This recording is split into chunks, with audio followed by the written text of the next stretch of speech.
Hello everybody, how are you? Today we are going to see the third poem of Flamingo, that is Keeping Quiet by Pablo Neruda. Neruda, a Chilean poet, is the winner of Nobel Prize in Literature. Well, coming to the poem, I am not going to teach you stanza wise. I will summarize the main ideas of the poem. Keeping quiet. Keeping quiet. Keeping quiet, keep quiet. Don't speak. But here, keeping quiet, we will discuss in broader sense. There are basically 3 points which the poem focuses on. One is peace and unity, introspection, and mutual understanding. Now, what the poet wants to say that in our life, most of the troubles, most of the problems in life are because of our busyness. Students, we are always busy. Nobody has peace. We are worried, we are tense. Life is full of stress. Why? Why don't we stop for some time? Take a long breath and think. The poet says that for some time in our life, for few moments, let us keep quiet. Let us stop all our activities. Verbal activities, physical activities, work of engines, factories, motors, vehicles. Let us stop everything. Then imagine what will life be like. There will be no sound, complete silence. The question is, why the poet wants this type of silence? Because the poet thinks that when we will keep silent, there will be a peaceful atmosphere, and that will give us some time, some respite, some rest in our life, and during that time when we are keeping quiet, all physical, mental, all activities stop, we will introspect, look within ourselves and think what we are doing, why we are doing. And then that keeping quiet will give us a time to understand, to assess our activities, and there will be a mutual understanding. All unity, all people will be alike.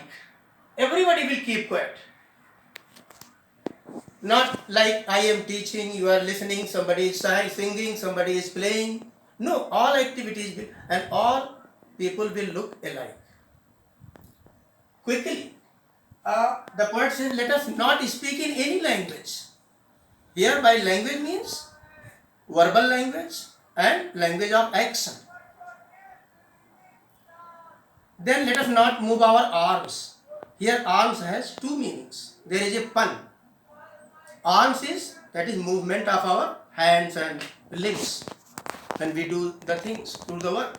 Another one is the weapons. Because when everybody is keeping quiet, nobody is doing anything, then there will be no work. Then the poet says that moment will be a very, very beautiful, exotic moment. He says exotic means very enticing moment, very wonderful, very beautiful moment. And then he, in the third stanza, the poet gives 2 examples. When we will keep quiet, everybody will be quiet. Then the fisherman will not harm the whale. This is the example, not just of a fisherman. It means it is the example of people harming others. By our activities, we are harming others. And the man gathering salt will not hurt his hand. Gathering of salt hurts your hand. So this is the example of self-harm. So when we will keep quiet, we will neither harm others nor we will harm ourselves. Then in the 4th stanza, the poet talks of war. Those who prepare war.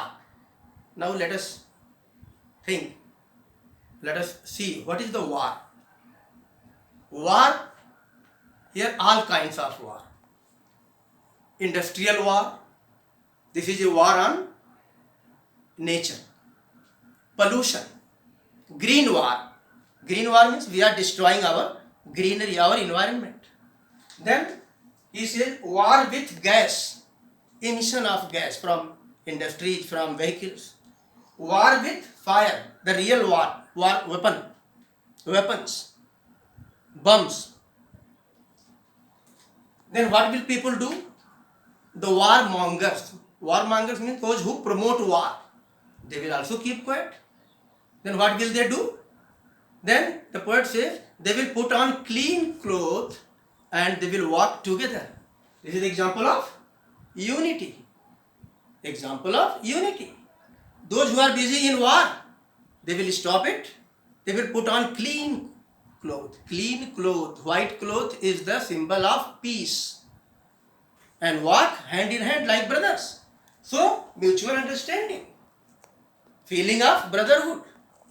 Then the next stanza is, the poet warns, what I mean by keeping quiet is not total inactivity. So by keeping quiet, the poet does not advocate for total inactivity.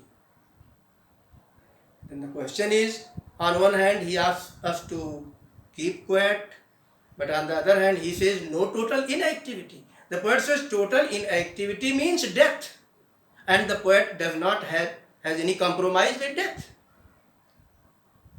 Total activity will be like death. So he gives the example in the next stanza that we can learn a lesson from the earth. Where? From earth.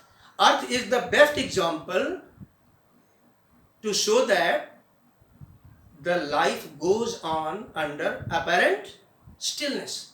When things seem quiet, for example, in the winter season, in the cold countries, there is complete silence. But the activities of earth, activities of nature never stop. In the same way, what is the focus of the poet? The focus is that we will stop destructive activities, destructive thinking, and we will look within ourselves, and for some time we will engage in productive, peaceful, meaningful activities which make us happy and make others happy. So who teaches this lesson to earth? Who can give this lesson?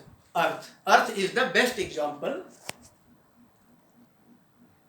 to give the message that under the looking stillness, under the silence, peaceful activities or meaningful activities go on peacefully.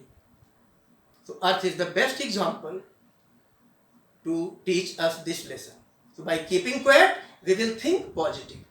We will think of creative things. We will think of those things which do not make us unhappy, which do not make others unhappy.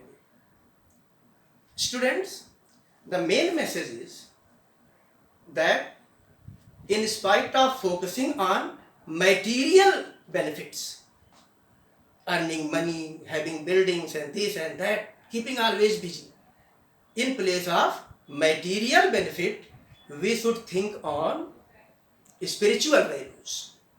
Spiritual values. What are those spiritual values?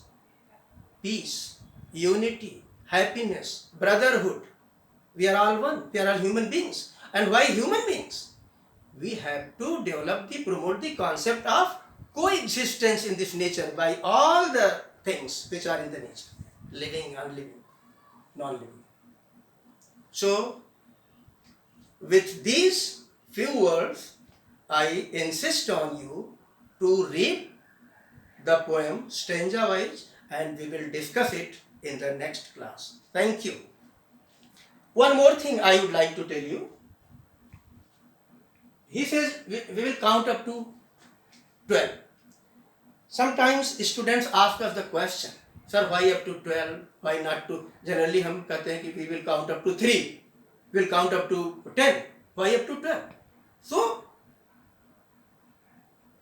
what was the message of the poet? Nobody can say. But what I think, that 12 has a great significance in this poem. For example, there are 12 digits in the clock, whether it is 24-hour clock or 12-hour clock. There are 12 digits. So that refers to a time. Counting up to 12 takes short time. So the poet wants that for some time let us stop all our activities. But one more important thing that seems to me is that when the clock strikes 12, what is the position of the 3 needles of the clock? They are on each other. They look like one, and this gives the message of unity. Okay? So in case there is a question like this, the poem is very simple, but you have to read it very, very carefully.